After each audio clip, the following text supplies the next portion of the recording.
اب وہ کون سے کام ہیں جن کے کرنے سے روزہ ٹوٹ جاتا ہے؟ اب یہ معلوم ہو جائے تو معاملہ ختم ہو گیا انشاءاللہ عزیز. اس کے علاوہ کچھ بھی ہو روزہ نہیں ٹوٹا آپ کو معلوم ہو جائیں گا. ٹھیک، تو ایسے 3 ہی کام ہیں جن کے کرنے سے روزہ ٹوٹ جاتا ہے. وہ کیا کیا کام ہے؟ پہلی چیز، کوئی شخص اپنے بیوی سے ہم بستری کر لے، اس کا روزہ ٹوٹ جائیں گا. یہاں تک کہ اس کا روزہ ٹوٹ جائیں گا، اور یہاں قضا بھی واجب ہوں گی اور کفارہ بھی لازم ہوں گا. باقی تمام جگہ فدیہ لگیں گا یا خالی قضا ہوں گی، لیکن اس صورت میں قضا بھی واجب ہوں گی اور ساتھ میں جو ہے وہ کفارہ بھی دیں گا. اس کا یہ ایک ہی شکل ہے جہاں کفارہ ضروری ہے. آپ صلی اللہ علیہ وسلم کا ایک شخص آیا اور کہا اللہ کے رسول میں تو ہلاک اور برباد ہو گیا. آپ صلی اللہ علیہ وسلم نے پوچھا اطمینان رکھو کیا ہوا؟ کہا میں ہلاک اور برباد ہو گیا. کہا کیا ہوا؟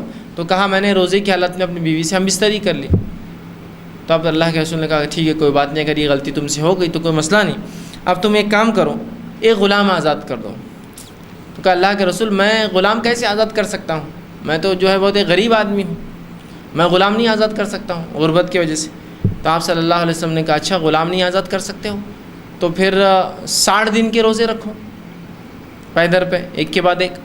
تو کہا اللہ کے رسول یہ بھی نہیں ہو سکتا مجھ سے، 60 دن کے روزے رکھوں گا تو مشکل ہے، کمزوری کے اعتبار سے میرے کام کاج کے اعتبار سے میرے لیے محال ہے.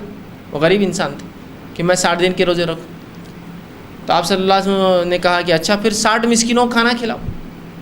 تو کہ اللہ کے رسول میں تو بہت غریب آدمی ہوں، خود کے کھانے کے میرے مسئلے ہیں، میں 60 مسکینوں کو کیسے کھانا کھلاؤں گا؟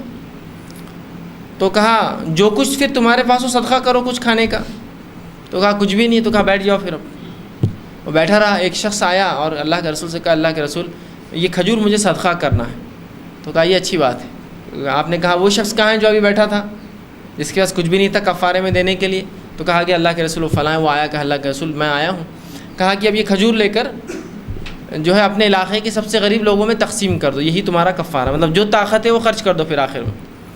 تو اس نے کہا اللہ کے رسول سچ بتاؤں تو مجھ سے زیادہ غریب تو کوئی گھر ہی نہیں ہے میرے علاقے میں، مدینے کی بستی کا میں سب سے غریب آدمی ہوں. تو کہا جاؤ اب تم ہی کھا لو، اپنے بھی بچوں کو یہ دو، کیا کریں گے. اور اسی نے کھا لیا. اس حدیث سے یہ بھی پتہ چلتا ہے کہ دین اسلام کتنا آسان ہے، اس میں کوئی مشقت نہیں دیکھی، اس کے لیے آسانی دی گئی. لیکن اس ترتیب کو ہم کو فالو کرنا پڑے گا. ہم کو پہلے غلام آزاد کرنے والا عمل کرنا پڑے گا. غلامی چونکہ نہیں ہے تو چھوڑ دیجیے. 60 دن کے روزے کی کوشش کرنا پڑیں گی، دوسرا کفارہ. اگر یہ بھی نہ ہو سکے تب پھر تیسرا آپشن آئے گا 60 مسکینوں کو کھانا، اور یہ نہ کر سکے تب چوتھا آپشن آئے گا کہ جو کچھ اللہ نے دیا ہے اس میں سے کچھ آپ کھانے کی شکل میں لوگوں کو دیں. یہ لاسٹ سٹیج.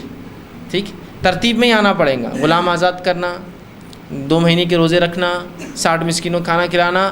یہ اگر نہ ہو سکے تب جو ہے اللہ نے جو کچھ دیا اپنی استطاعت کے مطابق اللہ کی راہ میں خرچ کرنا. تو اسی لیے میں نے پہلے کہا احتیاطی سب سے اچھی چیز ہے کہ انسان اس عمل کی طرف جائے نہ جو اس سے ہو جائے جس کی وجہ سے کفارہ اسے دینا پڑے. تو کفارہ بھی لازم ہے اور وہ روزے کی قضا بھی لازم ہے. دوسری شکل جس میں روزہ ٹوٹ جاتا ہے وہ یہ ہے جان بوجھ کے خے کرنے سے روزہ ٹوٹ جاتا ہے.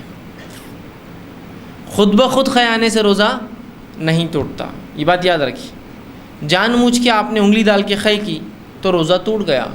قصدن خے کرنے سے روزہ ٹوٹتا ہے. خود بخود خے آ گئی تو روزہ نہیں ٹوٹا. یہ الگ بات ہے کہ اسے کمزوری آ گئی تو آپ سوچیے روزہ رکھنا نہیں رکھنا ہے، بہت زیادہ خے ہو گئی. ایک آدھ خے میں تو میں سمجھتا ہوں کچھ بھی نارمل ہے، نہیں وہ خے جتنا کھایا تھا نکل گیا تو اب تو بھوکا ہو جاؤں گا، تو وہ الگ بات ہے. آپ کو بھوکا رہنا روزہ ہے اس لیے کہ روزے کی اہمیت ہے. لیکن زیادہ خے ہو گئی تو آپ چاہے تو توڑ دیں، لیکن خے اپنی ذات سے روزے کو نہیں توڑتی. قصدن جان بوجھ کر خے کرے تو روزہ توڑتا ہے. ٹھیک، تو یہ دوسری شکل ہے. اب کوئی یہ کہیں گا کہ جان بوجھ کے کھانے پینے سے، تو میں سمجھتا ہوں ہر عقل مند کو معلوم ہے، اتنا بیوقوف تو کوئی بھی نہیں اور معصوم نہیں کہ اس کو یہ نہ پتہ ہو کھانے پینے سے روزہ توڑتا ہے. تو بولنے کی ضرورت ہی نہیں ہے، سیدھی سی بات ہے. تو یہاں بھی آپ پر جو ہے اگر خود بخود خے آ گئی تو روزہ نہیں ٹوٹا. جان بوجھ کے کی تو آپ پر قضا لازم ہوں گی، اس کا کوئی کفارہ نہیں.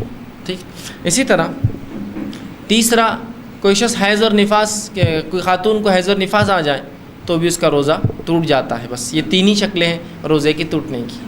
پہلا ہم بستری کر لیں، دوسرا جان بوجھ کر خے کرے، تیسرا اگر عورت ہو حیض اور نفاس آ جائے تو معاملہ ختم ہو گیا. یہ تینوں روزے نہیں رکھیں گے. پہلے شخص کو قضا بھی اور کفارہ ہے، خے کرنے والے کو صرف قضا ہے، اور حیض اور نفاس والی عورتوں کو بھی جو ہے اس کی قضا ہوں گی. بعد رمضان ان کو وہ روزے مکمل کرنے ہوں گے جیسے اللہ نے طاقت دی استاد دی. تو یہ تین ہی لوگ ہیں جو جن عمل سے، 3 ہی عمل جن سے روزہ ٹوٹ جاتا ہے. ٹھیک، ان سے روزہ ٹوٹ جاتا ہے. ٹھیک. اب اسی طرح جو ہے چند بات